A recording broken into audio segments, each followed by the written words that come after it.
अध्याय 7 भगवत ज्ञान। श्री भगवान ने कहा, हे पृथापुत्र, अब सुनो कि तुम किस तरह मेरी भावना से पूर्ण होकर और मन को मुझ में आसक्त करके योगाभ्यास करते हुए मुझे पूर्णतया संशयरहित जान सकते हो। तात्पर्य: भगवत गीता के इस 7वें अध्याय में कृष्ण भावनामृत की प्रकृति का विशद वर्णन हुआ है। कृष्ण समस्त ऐश्वर्यों से पूर्ण है और वे इन्हें किस प्रकार प्रकट करते हैं, इसका वर्णन इसमें हुआ है। इसके अतिरिक्त इस अध्याय में इसका भी वर्णन है कि 4 प्रकार के भाग्यशाली व्यक्ति कृष्ण के प्रति आसक्त होते हैं और 4 प्रकार के भाग्यहीन व्यक्ति कृष्ण की शरण में कभी नहीं आते। प्रथम 6 अध्यायों में जीवात्मा को अभौतिक आत्मा के रूप में वर्णित किया गया है, जो विभिन्न प्रकार के योगों द्वारा आत्म साक्षात्कार को प्राप्त हो सकता है। 6ठे अध्याय में अंत में यह स्पष्ट कहा गया है कि मन को कृष्ण पर एकाग्र करना, या दूसरे शब्दों में कृष्ण भावनामृत ही सर्वोच्च योग है। मन को कृष्ण पर एकाग्र करने से ही मनुष्य परम सत्य को पूर्णतया जान सकता है, अन्यथा नहीं। निर्विशेष ब्रह्म ज्योति या अंतर्यामी परमात्मा की अनुभूति परम सत्य का पूर्ण ज्ञान नहीं है, क्योंकि यह आंशिक होती है। कृष्ण ही पूर्ण तथा वैज्ञानिक ज्ञान है और कृष्ण भावनामृत में ही मनुष्य को सारी अनुभूति होती है। पूर्ण कृष्ण भावनामृत में मनुष्य जान पाता है कि कृष्ण ही निसंदेह परम ज्ञान है। विभिन्न प्रकार के योग तो कृष्ण भावनामृत के मार्ग के सोपान सदृश है। जो व्यक्ति कृष्ण भावनामृत ग्रहण करता है, वह स्वतः ब्रह्म ज्योति तथा परमात्मा के विषय में पूरी तरह जान लेता है। कृष्ण भावनामृत योग का अभ्यास करके मनुष्य सभी वस्तुओं को यथा परम सत्य, जीवात्माएं, प्रकृति तथा साध सामग्री समेत उनके प्राकट्य को पूरी तरह जान सकता है। अतः मनुष्य को चाहिए कि 6ठे अध्याय के अंतिम श्लोक के अनुसार योग का अभ्यास करे। परमेश्वर कृष्ण पर ध्यान की एकाग्रता को नवधा भक्ति के द्वारा संभव बनाया जाता है, जिसमें श्रवणम अग्रणी एवं सबसे महत्वपूर्ण है। अतः भगवान अर्जुन से कहते हैं, तच्छृणु अर्थात मुझसे सुनो। कृष्ण से बढ़कर कोई प्रमाण नहीं, अतः उनसे सुनने का जिससे सौभाग्य प्राप्त होता है, वह पूर्णतया कृष्ण भावना भावित हो जाता है। अतः मनुष्य को या तो साक्षात कृष्ण से या कृष्ण के शुद्ध भक्त से सीखना चाहिए, न कि अपनी शिक्षा का अभिमान करने वाले अभक्त से। परम सत्य श्री भगवान कृष्ण को जानने की विधि का वर्णन श्रीमद् भागवत के प्रथम स्कंद के 2 अध्याय में इस प्रकार हुआ है। वैदिक साहित्य से कृष्ण के विषय में सुनना या भगवत गीता से साक्षात उन्हीं से सुनना अपने आप में पुण्य कर्म है, और जो प्रत्येक हृदय में वास करने वाले भगवान कृष्ण के विषय में सुनता है, उसके लिए वे शुभेच्छु मित्र की भांति कार्य करते हैं, और जो भक्त निरंतर उनका श्रवण करता है, उसे वे शुद्ध कर देते हैं। इस प्रकार भक्त अपने सुप्त दिव्य ज्ञान को फिर से पा लेता है। ज्यों-ज्यों वो भागवत तथा भक्तों से कृष्ण के विषय में अधिकाधिक सुनता है, त्यों-त्यों वह भगवत भक्ति में स्थिर होता जाता है।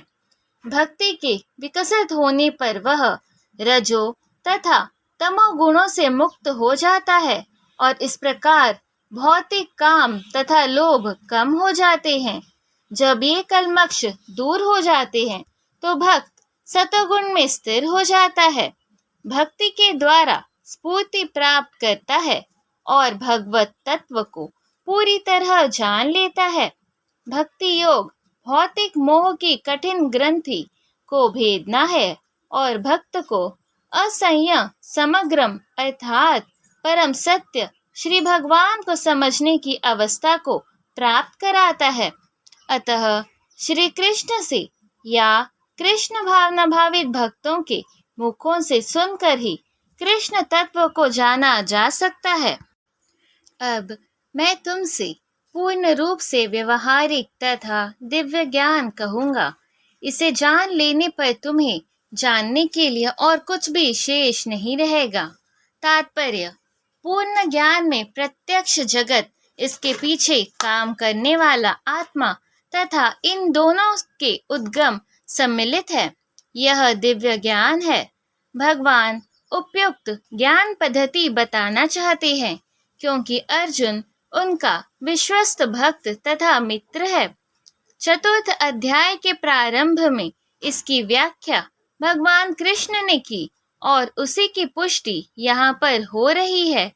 भगवत भक्त द्वारा पूर्ण ज्ञान का लाभ भगवान से प्रारंभ होने वाली गुरु परंपरा से ही किया जा सकता है।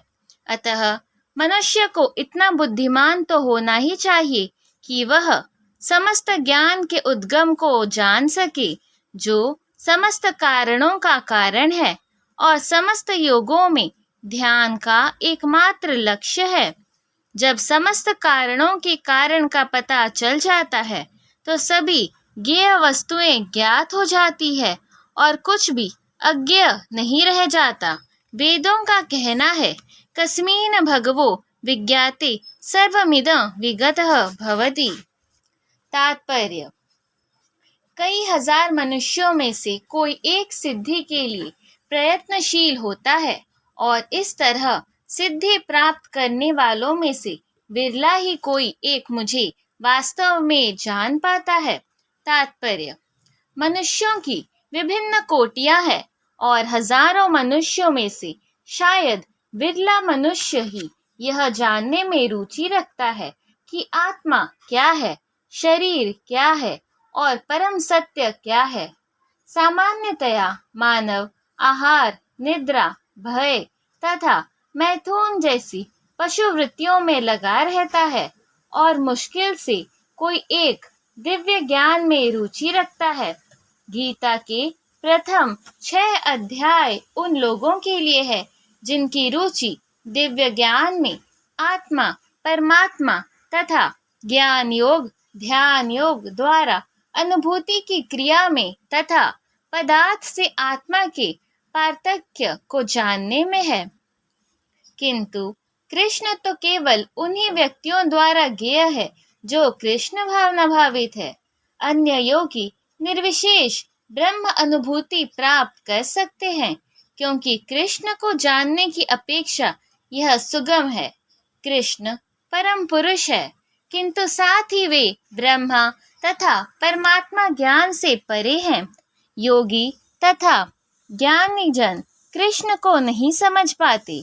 यद्यपि महानतम निर्विशेषवादी मायावादी शंकराचार्य ने अपने गीता भाष्य में स्वीकार किया है कि कृष्ण भगवान है, किंतु उनके अनुयायी इसे स्वीकार नहीं करते क्योंकि भले ही किसी को निर्विशेष ब्रह्म की दिव्य अनुभूति क्यों न हो, कृष्ण को जान पाना अत्यंत कठिन है।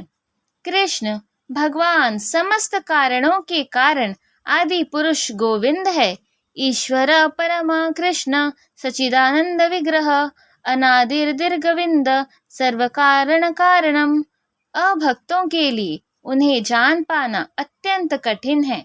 यद्यपि अभक्तगण यह घोषित करते हैं कि भक्ति का मार्ग सुगम है, किंतु वे इस पर चलते नहीं। यदि भक्ति मार्ग इतना सुगम है जितना अभक्तगण कहते हैं, तो फिर वे कठिन मार्ग को क्यों ग्रहण करते हैं? वास्तव में भक्ति मार्ग सुगम नहीं है।